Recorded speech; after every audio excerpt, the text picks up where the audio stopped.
نستعين أما بعد والصلاة والسلام على سيدنا محمد وعلى آله وصحبه أجمعين. أعوذ بالله من الشيطان الرجيم. بسم الله الرحمن الرحيم. فلا وربك لا يؤمنون حتى يحكموك فيما شجر بينهم ثم لا يجدوا في أنفسهم حرجا مما قضيت ويسلموا تسليما. صدق اللہ العظیم. اس عظیم الشان اجلاس کی صدارت فرما رہے صدر محترم حضرت امیر شریعت دامت برکاتہم العالیہ، اسٹیج پر رونق افروز معزز علماء کرام، موتیہاری اور مضافات سے تشریف لائے ہوئے معزز اور مقتدر مہمانان اعظام، وقت کافی ہو چکا ہے اور پنڈال میں بیٹھ کر آپ کی سورج کی تپش اور حرارت کا احساس بھی ہم سب کو ہے. اس لیے میں آپ کے درمیان بہت ہی مختصر انداز میں صرف ایک دو باتیں عرض کر دوں گا اور اپنی بات ختم کر دوں گا. ہم اور آپ ابھی کافی دیر سے مقتدر علماء کرام کے بیانات سنتے آ رہے ہیں اور تقریباً کام کی اور ضرورت کی ساری باتیں ہمارے درمیان آ چکی ہیں. حضرت مولانا مفتی سہراب صاحب ندوی نائب ناظم امارت شریعہ، حضرت مولانا سہیل احمد ندوی صاحب نائب ناظم امارت شریعہ، اور حضرت مولانا مفتی ریاض صاحب استاذ حدیث جامع رحمانی خانقاہ منگیر، اور حضرت مولانا مفتی قاضی انظار عالم صاحب قاضی القضات مرکزی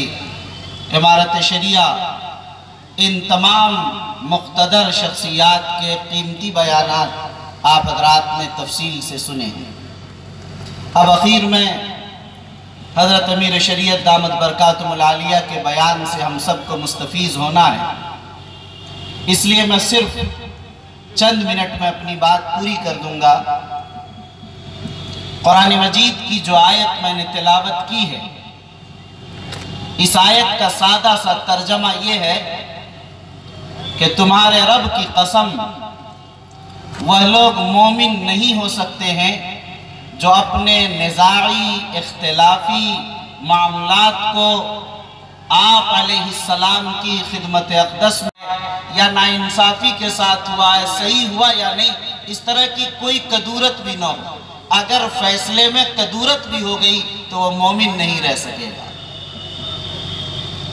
مکمل طریقے پر ان کے دل اور دماغ کو اس فیصلے کو تسلیم کرنا چاہیے. آپ اندازہ کیجئے اس میں دو پیغام. ایک تو پیغام یہ ہے کہ مومن ہونے کے لیے ضروری ہے کہ ہمارا اختلاف، ہمارا انتشار، ہمارا نزاع، ہمارا جدال، ہمارا جھگڑا، ہمارے آپسی اختلافات، خواہ میاں بیوی کے اختلاف ہو، باپ بیٹے کے درمیان ہو، خاندانوں کے درمیان ہو، قبائل کے درمیان ہو، وہ کسی بھی طرح کا چھوٹا سے بڑا معاملہ ہو، ہمیں اس مسئلے کو، اس جھگڑے کو اسلامی شریعت کی روشنی میں حل کرانا ہماری ذمہ داری ہے. اور اسلامی شریعت کے قاضی جب اس فیصلے کو کر دیں تو اس فیصلے پر ہمارا اعتماد، اطمینان مکمل ہونا چاہیے. یہ اسلامی فریضہ، اسلامی ذمہ داری اور اس آیت کی صحیح تشریح اور اس کی سچی تصویر اور ترجمانی ہے. یاد رکھیے کہ اس ملک میں اسلامی حکومت تو نہیں رہی، لیکن انگریزوں کے آنے سے پہلے اسلامی نظام کے تحت ہی فیصلے مسلمانوں کے ہوا کرتے تھے. مکمل اسلامی نظام تو نہیں کہہ سکتے ہیں، لیکن عام طور پر اسلامی نظام کے تحت فیصلے ہوتے تھے. اور اس کی وجہ یہ تھی کہ اس زمانے میں اس ملک میں فیصلے کے لیے جو ججز بنائے جاتے تھے اس کی ذمہ داری تھی اور اس کے نصاب میں ہدایہ جو فقہ کی اہم کتاب ہے، ہدایہ شامل نصاب تھی، ہدایہ کا امتحان ہوتا تھا، تب اسے اس ملک میں جج بنایا جاتا تھا۔ اور عام طور پر یہ بھی ہوا کرتا تھا 90% جو جج ہوا کرتے تھے وہ مدارس کے پڑھنے والے فضلاء ہی ہوا کرتے تھے، اس لیے خود بخود فیصلے اسلامی طرز پر ہوا کرتے تھے۔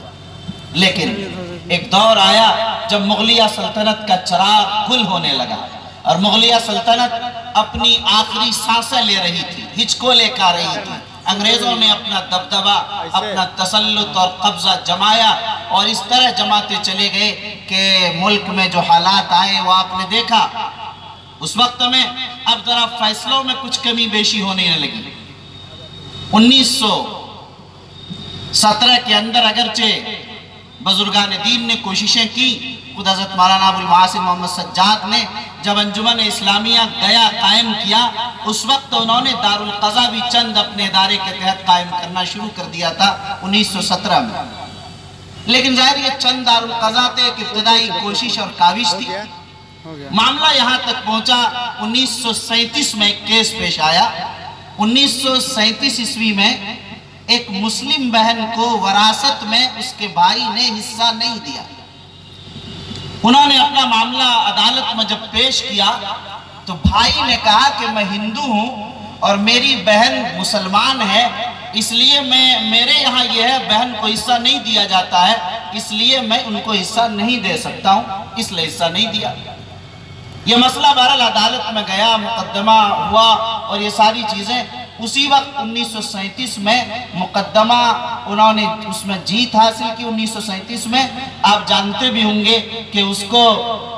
باضابطہ اس کے لیے ایکٹ بنایا گیا اور اس ایکٹ میں جو ہے شریعت اپلیکیشن ایکٹ نام رکھا گیا، شریعت اپلیکیشن ایکٹ۔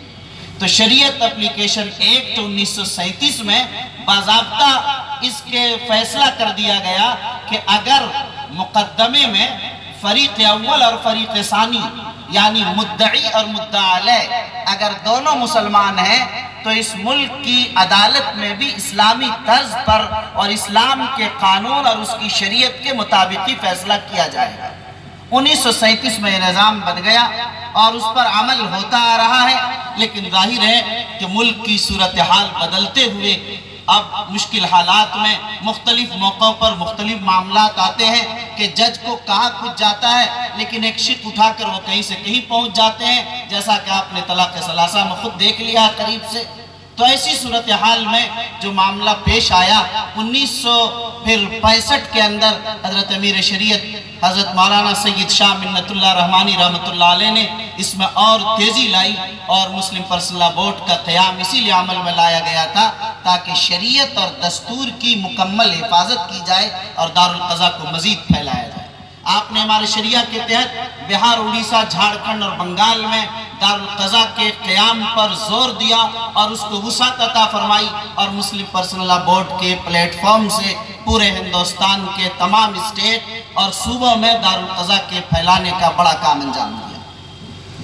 اللہ کا فضل ہوا کہ آج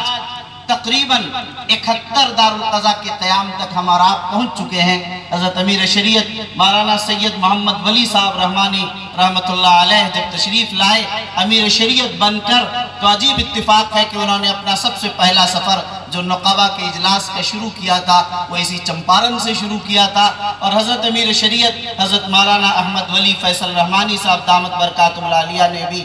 دارالقضا کے قیام کا جو پہلا سفر شروع کیا انہوں نے بھی چمپارن ہی کی سرزمین سے شروع کیا ہے اور پہلا دارالقضا قائم کر رہے ہیں، اور کل آئندہ بھی دوسرا ایک دارالقضا بیر نگر بسریا ارریا میں حضرت کے ہاتھوں اس کا قیام عمل میں آئے گا۔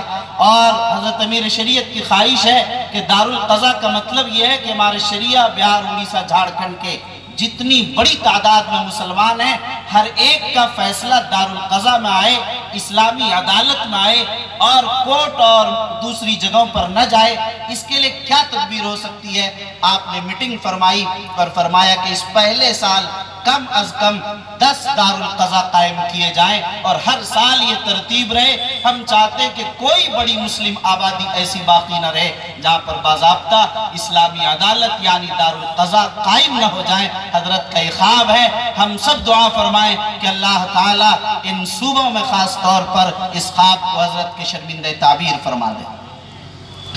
یاد رکھیے کہ دارالقضا در حقیقت لوگ سمجھتے ہیں کہ متوازی عدالت ہے اور ملک کی عدالتوں سے اس کا کوئی ٹکراؤ ہے۔ اسی بنیاد پر 2013 میں یہ بات بڑی تیزی سے اٹھی کہ ہمارے شریعہ یا مسلم پرسنل لا بورڈ کے تحت چلنے والے دارالقضا اس ملک میں عدالتوں کے لیے چیلنج ہے اور عدالتوں کے لیے یہ در حقیقت ایک طرح سے بڑی خطرناک چیز ہے اور ایک مساوی عمل اس کو قرار دیا گیا۔ مفکر اسلام حضرت امیر شریعت حضرت مولانا سید محمد ولی رحمانی صاحب رحمۃ اللہ علیہ، اللہ ان کو جزائے خیر دے، جنہیں قانون کا بڑا گہرا علم تھا اور جو چیزوں پر بڑی گہری نگاہ رکھتے تھے، بھانپ لیا اور اس پر کوشش کی اور الحمدللہ 2014 میں یہ بات واضح ہو گئی اور ٹائمز آف انڈیا نے باضابطہ یہ سرخی لگائی کہ دارالقضا اس ملک میں متوازی نہیں بلکہ معاون عدالت ہے، عدالت کی معاون ہے۔ اس بات کو واضح کر دیا اور عدالتوں نے اسے تسلیم کر لیا اور حکومت نے اسے مان لیا۔ لیکن ایک بات میں عرض کرنا چاہتا ہوں، سمجھنے کی بات یہ ہے کہ دارالقضا یہ کیا چیز ہے، دارالقضا کے ذریعے ہم کیا کر رہے ہیں اور دارالقضا جو قائم ہے کیا یہ اس ملک کے لیے مفید ہے، معاون ہے یا اس کا ملک کا کوئی فائدہ نہیں۔ دارالقضا صرف اسلام کے فائدے کے لیے، مسلمانوں کے فائدے کے لیے اور ملت اسلامیہ ہندیہ کے فائدے کے لیے نہیں ہے، بلکہ دارالقضا در حقیقت اس ملک کے بہت بڑے مالی، جانی، اصلاحی، سماجی، سیاسی معاملات کے حل کے لیے عظیم ترین معاون ہے دارالقضا۔ آپ کو حیرت ہوگی اگر آپ کو اندازہ ہوگا کہ 2013 اور 14 کا سروے عرض کر رہا ہوں کہ 2014 کے سروے کے مطابق آج تو تعداد کہاں پہنچ گئی ہوگی 3 کروڑ